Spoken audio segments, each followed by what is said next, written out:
Student बच्चों, आज 25 अप्रैल है। आज के ही दिन सबसे पहले सन 2007 में WHO की एक मेन बॉडी है वर्ल्ड हेल्थ असेंबली, उन्होंने डिसाइड किया कि 25 अप्रैल को हर साल वर्ल्ड मलेरिया डे मनाया जाएगा।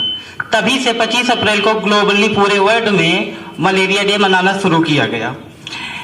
ये देखा गया जो अफ्रीकन कंट्रीज हैं लगभग 90% केस है मलेरिया के, 90 to 95% मलेरिया के केस वहां पर आते हैं। बाकी जो 10% या 5%, 10 to 5% केस है पूरे वर्ल्ड में हैं। उसी को ध्यान रखने हुए लोगों को जागरूक करने के लिए, एजुकेट करने के लिए डिसाइड किया गया कि मलेरिया हर साल मनाया जाएगा और हर साल एक नई थीम रखी जाती है। इस साल की WHO ने जो थीम रखी है वह harness innovation to reduce malaria disease burden and save life, कि जो मलेरिया के कारण मरने वाले हैं उनको बचाने के लिए ज़्यादा से ज़्यादा चीज़ों का निर्माण किया जाए ताकि उनको बचाया जा सके। लगभग ग्लोबली ये देखा गया है, जो रिपोर्ट है WHO की 2022 की, उसमें 6,70,000 से लेके 6,27,000 तक केस आए हैं, डेथ के केस हैं। ये बच्चों नंबर बहुत बड़ा है, एक दो केस होते हैं तो कम होता है, लेकिन इतना बड़ा नंबर होने पर इसके लिए हमको बहुत ज़्यादा जागरूक होना चाहिए। सबसे पहले मलेरिया होता क्या है? मलेरिया एक डिजीज है जो कि प्रोटोजोआ प्लाज्मोडियम से फैलती है। प्लाज्मोडियम के मेनली तीन टाइप्स होते हैं, उसमें प्लाज्मोडियम वाइवेक्स, दूसरा है प्लाज्मोडियम मलेरिया, तीसरा है प्लाज्मोडियम फाल्सिफेरम। जिसमें सबसे ज्यादा जो वायलेंट होता है वो प्लाज्मोडियम वाइवेक्स और दूसरा प्लाज्मोडियम फाल्सिफेरम होता है।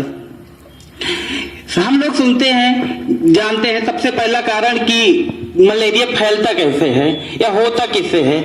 तो कारण तो प्लाज्मोडियम है, लेकिन फैलने के कारण ये मॉस्किटो होते हैं। मॉस्किटो क्या करते हैं, एक फीमेल एनाफ्लिज मॉस्किटो एक टाइप है मॉस्किटो का, वो क्या करते, उसमें क्या होता है, उनके अंदर प्लाज्मोडियम के प्रोटोजोअस होते हैं। जब वो हम लोगों को या ह्यूमन बॉडी पर बैठते हैं ब्लड सक करने के लिए, अपना जो भी टेंटिकल्स है उसमें इंटर करते हैं, तो साथ ही साथ हमारे ब्लड में प्लाज्मोडियम को रिलीज कर देते हैं। और प्लाज्मोडियम सबसे पहले हमारे लीवर में जाता है, लीवर में कुछ दिन तक प्रोडक्शन करके अपने नंबर को बढ़ाता है। ये टाइम लगभग 14 to 15 डे होता है। हमारे बॉडी में प्लाज्मोडियम जब भी इंटर करता है तो हमको पता नहीं चलता है। इसको विस्फोट होने में या इसकी संख्या बढ़ने में लगभग 15 दिन तक लगते हैं। उसके बाद लीवर से निकल करके हमारे ब्लड सेल्स जो होते हैं RBC उन पर अटैक करता है और उनको किल कर देता है, जिसके कारण एनीमिया डिजीज हो जाती है, प्लेटलेट्स कम हो जाते हैं, RBC की संख्या कम हो जाती है। और इसके कुछ और लक्षण हैं, जैसे लगभग 10-15 दिन बाद तेज बुखार आता है, ठंडी लगती है, चिल्नेस होती है और ब्लड की कमी हो जाती है। बचने के उपाय क्या क्या हो सकते हैं? देखिए बच्चों, वैक्सीन भी आ चुकी है। RTS नाम की वैक्सीन WHO ने सर्टिफाइड कर दिया है मलेरिया के लिए, और कुछ दवाएं भी आती है जैसे फ्लोरोक्विनोन है और बहुत सारे ड्रग्स आते हैं।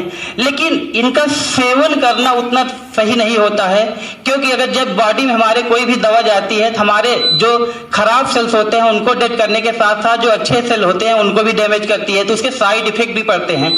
तो अच्छा होगा कि हम लोग इससे बचने के कुछ उपाय कर लें। जैसे पहला मेन सबसे इजी और सबसे इफेक्टिव उपाय है मॉस्किटो नेट का उपयोग किया जाए। इसमें ना तो कोई केमिकल्स होता है और सबसे अच्छा इजी तरीका भी है, किसी प्रकार की एनर्जी भी नहीं लगती है।